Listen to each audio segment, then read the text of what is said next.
Hello everybody and welcome to a new video. This video is going to be a little bit different to what I used to do on this channel.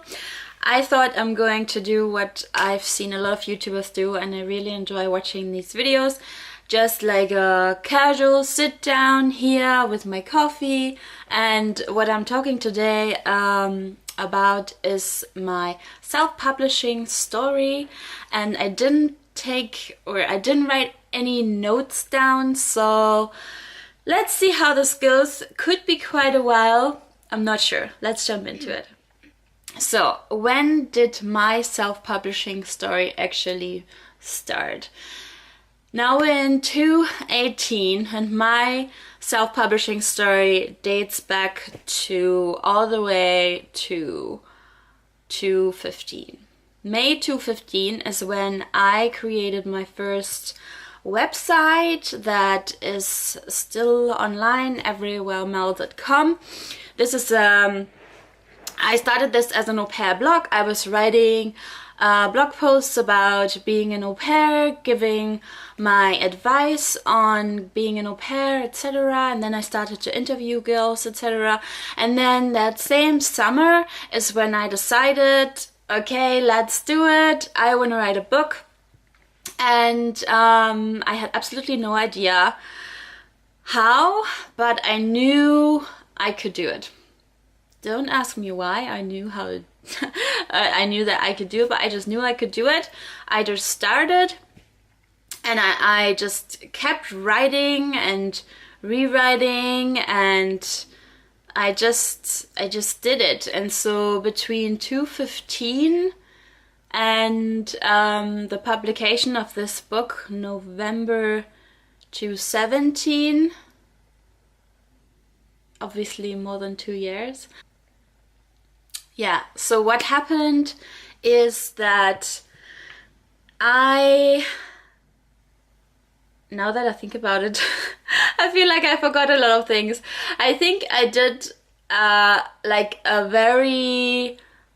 did a writing phase, an intense writing phase of 6 months between the summer of 2015 and then the winter of 2015 to 16, and then I gave this manuscript to a couple of friends who have been an au pair before and who would be able to give me some feedback, and that's how it all started. And then the whole editing phase started, and then I think the book was actually pretty much done by the end of 2016. I just didn't know how to publish it.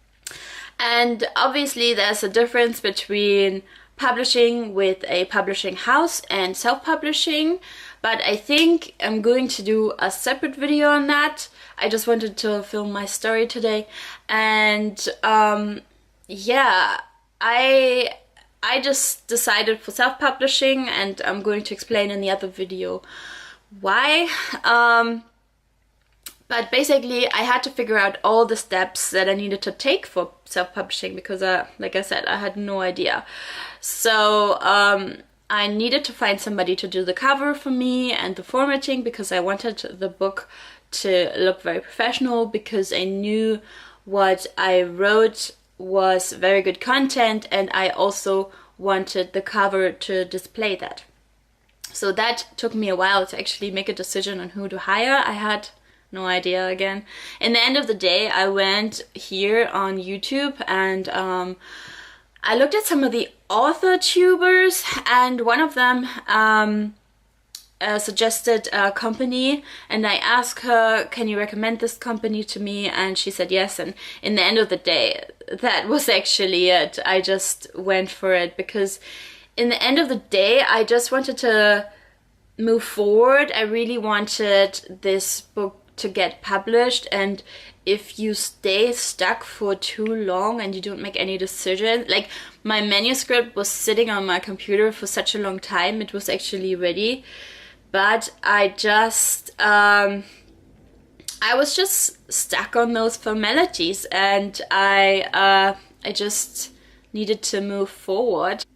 I then just decided and I moved forward, but the process of the cover was also a really long one.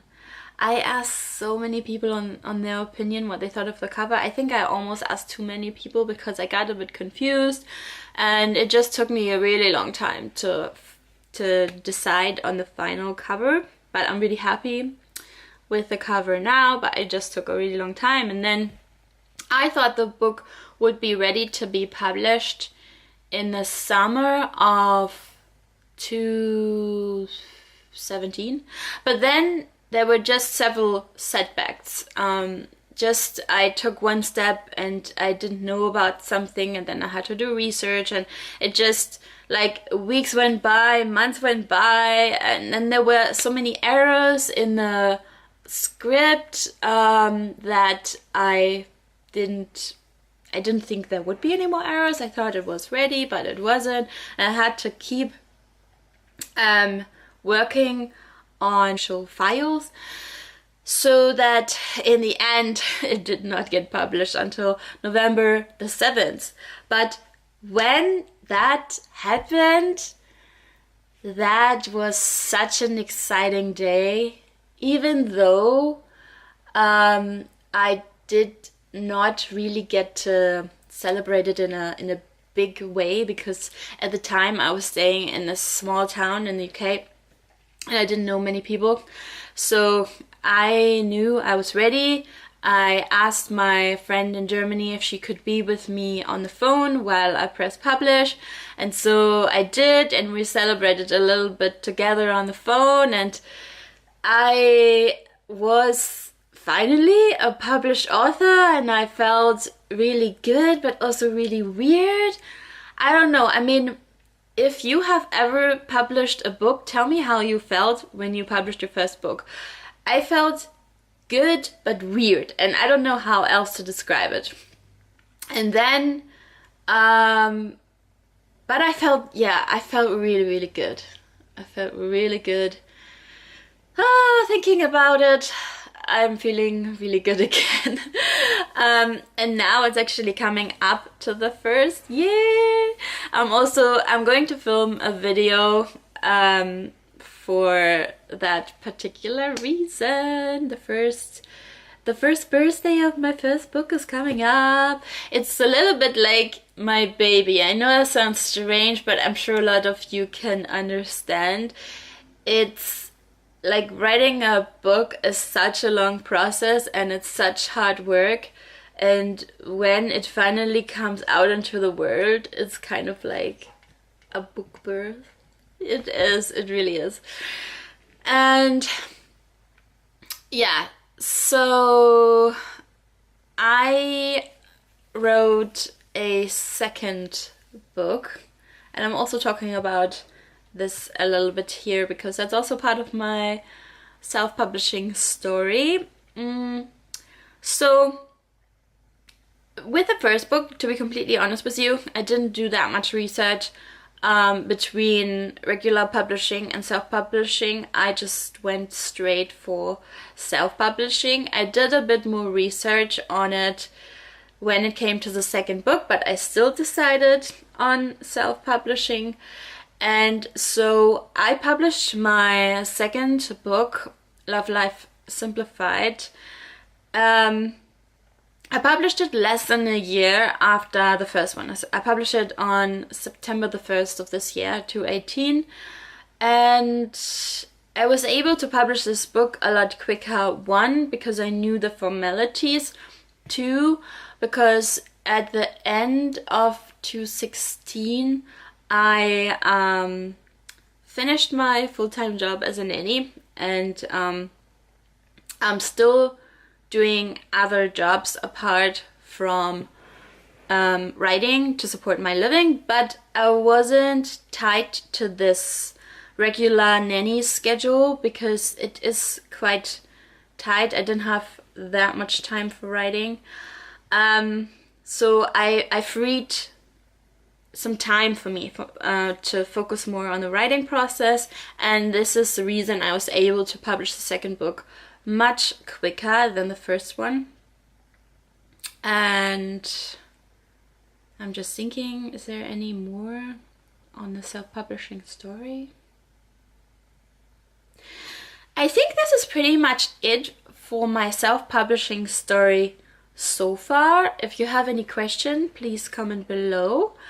And I am definitely filming that video where I explain a little bit more about the differences between self-publishing and regular publishing.